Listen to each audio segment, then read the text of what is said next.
अस्सलाम वालेकुम जी, कैसे हैं? ठीक हैं? फैसल बलोच बात कर रहा हूँ। अच्छा, काफ़ी सारे लोगों को कंपनी की पॉलिसीज़ के हवाले से क्लियरेंस नहीं है, जिसकी बेस के ऊपर काफ़ी सारे लोगों से जाने अनजाने में गलतियाँ हो जाती हैं।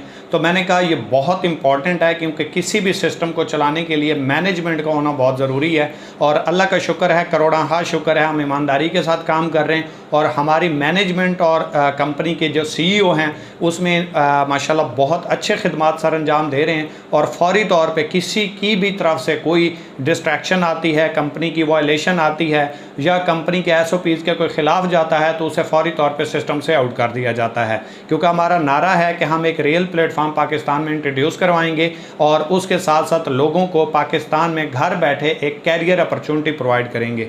तो ये पॉलिसीज़ हैं कुछ जो कि मैं आपको बता देता हूँ। इन चीज़ों से कम अज़ कम आपने बहुत दूर रहना है और इसका हिस्सा आपने नहीं बनना, अदरवाइज़ आप पाकिस्तान के नंबर 1 पे आउट करने वाले प्लेटफॉर्म और नंबर 1 अपॉर्चुनिटी से हाथ ना धो बैठें।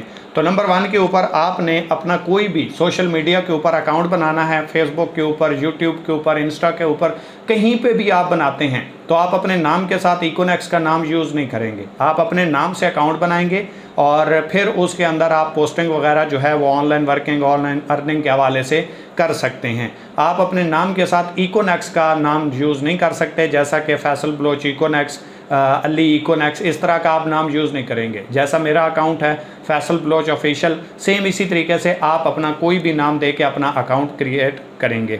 इसके बाद दूसरा नंबर जो है वो है हाईजैकिंग। हाईजैकिंग क्या होता है कि किसी की टीम में कोई बंदा ज्वाइन है, उसने आपके साथ रब्ता किया, आपने उसको झांसा दिया, लालच दिया, टीम बनाने का वादा कर लिया, अच्छी अर्निंग का कामयाब करवाने का झांसा दे के उसको अपने साथ ज्वाइन करवाने की कोशिश की, या आपने ज्वाइन करवाया और उसके एविडेंस आपके ख़िलाफ़ आ गए। क्योंकि उसके हवाले से SMI जो कंपनी का एक सिस्टम है जो इसके पीछे लगा हुआ होता है और एक एक बंदे की क्वालिटी को चेक करता है, वो भी हो सकता है और आप इस छोटी सी नादानी की वजह से या 500-700 की वजह से अपना कैरियर दांव पे लगा सकते हैं। तो इस चीज़ से आपने दूर रहना है, रियलिटी के साथ बिजनेस करना है और हक हलाल का बिजनेस करना है। किसी की टीम को तोड़ने की कोशिश नहीं करनी, किसी के ज्वाइन पर्सन को ज्वाइन करवाने की कोशिश नहीं करनी। नंबर 3 के ऊपर डिस्ट्रैक्ट करना, यानी कि आप इस सिस्टम में आए, इस सिस्टम में आने के बाद आपने किसी और इस जैसे प्लेटफॉर्म को ज्वाइन कर लिया।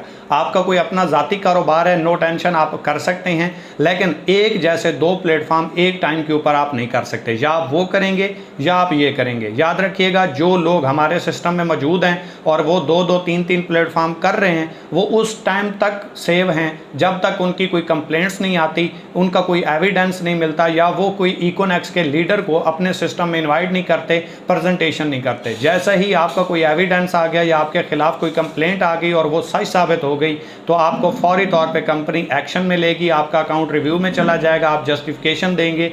अगर आपके ऊपर एलिगेशन साबित हो गया तो मेरे भाई उस वक्त आप इकोनेक्स से या तो परमानेंट आउट हो जाएंगे या आपको पेनल्टी पे करनी पड़ेगी और उसके बाद भी आप जस्ट एक एक कंपनी का हिस्सा बन पाएंगे, या आप इस रियल प्लेटफॉर्म का या अदर जो आपको अच्छा लगता है। नंबर 4 के ऊपर है क्रॉस इनविटेशन। क्रॉस इनविटेशन का मतलब मैंने क्या दिया कि भाई आपके पास कोई आपकी टीम का मेंबर आता है, आपकी टीम उसको आपके पास रेफ़र करती है, आपका यूट्यूब से नंबर लेके आता है, सोशल मीडिया से लेके आता है, किसी ग्रुप से नंबर लिया और आपके पास वो क्लियरेंस मांगने आया। आपने चाहते हुए या ना चाहते हुए, बग़ैर तस्दीक के, अगर किसी टीम के मेंबर का या किसी अदर पर्सन का दोस्त अपने साथ डायरेक्ट ज्वाइन करवा लिया और वो एविडेंस आपके ख़िलाफ़ मिल गए, तो तब भी आपके ऊपर प्रॉपर एक्शन होगा। ये कंपनी की पॉलिसीज़ के ख़िलाफ़ है।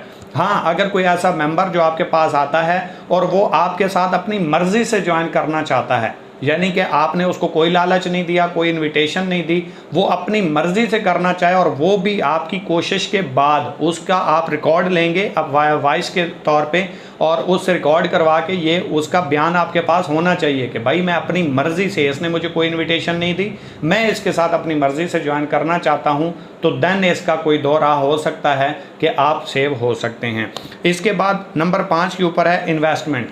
आप हमारे सिस्टम में किसी बंदे से इन्वेस्टमेंट के नेम के ऊपर पैसे नहीं लेंगे। हमारे पास सेल पे प्रॉफिट है, हमारे पास एक बंदा आता है, वो अपना प्रोडक्ट का बंडल परचेज करता है, उसके साथ हम उसको बिजनेस करने की अपॉर्चुनिटी प्रोवाइड करते हैं कि भाई अगर आप हमारी प्रोडक्ट सेल करेंगे तो हम उसके ऊपर आपको कमीशन पे करेंगे। तो आप किसी भी बंदे से कोई इन्वेस्टमेंट के नेम के ऊपर पैसे नहीं ले सकते, क्योंकि शॉपिंग में और इन्वेस्टमेंट में फ़र्क होता है। इन्वेस्टमेंट में पैसा आपका दौ पे होता है, शॉपिंग में आप पेमेंट प्रोडक्ट्स की देते हैं, रजिस्ट्रेशन आपको फ्री मिल जाती है। नंबर 6 के ऊपर है, आप किसी को भी जॉब के नेम के ऊपर इस सिस्टम में ज्वाइन नहीं करवाएंगे, क्योंकि जॉब में फिक्स सैलरी होती है। आप एक सीनियर को, एक बॉस को काम करके देते हैं, आप टाइम के पाबंद होते हैं, उसकी मर्ज़ी के मुताबिक चलते हैं। लेकिन जहाँ पे आप आज़ादाना बिजनेस करते हैं, आज़ाद डिस्ट्रीब्यूटर होते हैं, जितना आप काम करते हैं, जितना आप सेल करवाते हैं, उतना आपको कमीशन मिलता है। तो याद रखें, इस सिस्टम में किसी को जॉब के हवाले से इन्विटेशन भी नहीं करनी और ज्वाइन भी नहीं करवाना। इसके बाद है 7वें नंबर के ऊपर प्रोडक्ट बंडल।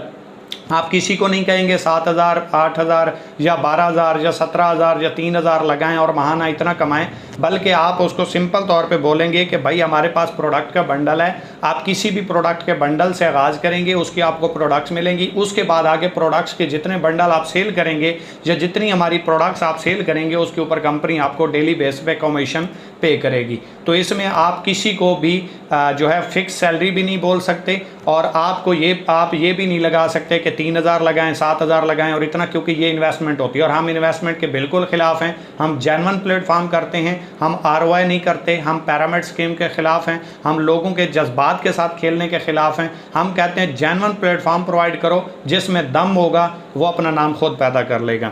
इसके बाद 8वें नंबर के ऊपर हमारे पास है कि ब्रदर आपको सेल पे प्रॉफिट मिलेगी, आपको यहाँ पे फिक्स सैलरी नहीं मिलेगी। जितनी सेल करोगे, जितना आप रेवेन्यू जनरेट करोगे, उतना आप डेली बेस जो है कंपनी से अपना कमीशन हासिल करोगे। इसके बाद 9वें नंबर के ऊपर हमारे पास है ऑनलाइन स्टोर। ऑनलाइन स्टोर का जिक्र आपने लाजमी तौर पे करना है, क्योंकि हमारा ई-कॉमर्स का प्लेटफॉर्म है, हमारा एक बहुत बड़ा प्लेटफॉर्म है ऑनलाइन स्टोर। अगर कोई भी आपसे कोई बात करता है या प्रोडक्ट्स के हवाले से, तो उसको सिंपल कहें ब्रदर ऑनलाइन स्टोर। अगर आपने सर्च करना है, प्ले स्टोर पे जाएं, इकोनेक्स लिखें, आपको इसका ऐप सामने आ जाएगा, उसको डाउनलोड करें। 4,000 प्लस प्रोडक्ट्स पड़ी हुई हैं। अगर आप हमारे सिस्टम से सेटिस्फाई नहीं है, कोई मसला नहीं है, आप ऑनलाइन स्टोर पे जाएं, अपनी मर्जी की प्रोडक्ट लें या सेल करें और उससे कमीशन लें। इसके बाद कोई भी ऐसा दोस्त जो इकोनेक्स में है, स्टेटस पे लगाता है, किसी अदर प्लेटफॉर्म की इनविटेशन करता है, इनडायरेक्टली या डायरेक्टली आपको अप्रोच करता है, या आपको इनविटेशन करता है किसी भी टाइम, इकोनेक्स के किसी एक मेंबर को उसने किसी और प्लेटफॉर्म की इनविटेशन कर दी और वो साबित हो गई, या उसका ये साबित हो गया कि ये एट ए टाइम एक अलग प्लेटफॉर्म भी कर रहा है, उसके खिलाफ एविडेंस आ गए, तो उसका पूरी कंपनी के हवाले से पॉलिसीज़ के अगेंस्ट जाने के ऊपर अकाउंट जो है वो ऑन रिव्यू डाल दिया जाएगा और उसके ऊपर मुकम्मल एक्शन होगा। उसको पूरा जस्टिफिकेशन का मौका मिलेगा। अगर उसके ऊपर लगाए गए इल्ज़ामात साबित हो जाते हैं तो उसको परमानेंट कंपनी से आउट भी किया जा सकता है, कुछ टाइम के लिए भी किया जा सकता है, पेनल्टी के ऊपर दोबारा अकाउंट भी उसके हैंड ओवर किया जा सकता है। ये डिपेंड करता है कि आपके ऊपर जो एलिगेशन है, जो आपके ऊपर इल्ज़ामात हैं, वो किस कैटेगरी में आते हैं, क्योंकि हमारे कुछ स्टेप्स हैं। कुछ स्टेप्स ऐसे हैं जिनके ऊपर परमानेंट ब्लॉक किया जाता है, कुछ ऐसे हैं जिनके ऊपर पेनल्टी लगाई जाती है, कुछ ऐसे हैं जिनके ऊपर कुछ टाइम के लिए बैन किया जाता है। तो ये डिपेंड करता है आपके उस ऑप्शन के ऊपर कि आपके ऊपर इल्ज़ामात क्या हैं, या आपने कौन सी वायलेशन की है, कौन सी कंपनी की पॉलिसीज़ के अगेंस्ट गए हो। तो कोई भी मेरी बात बुरी लगी हो उसके लिए माजरत। अपनी और अपनी टीमों तक, अपने सीनियर्स तक, अपने इस जहन तक इस बात को लाजमी तौर पे बिठा लें, ताकि कल आपकी मेहनत आपकी छोटी सी नादानी की वजह से नुकसान ना हो जाए आपका और वो ज़ाया ना हो जाए। Thank you so much. दुआ में याद रखिएगा। अल्लाह हाफ़िज़।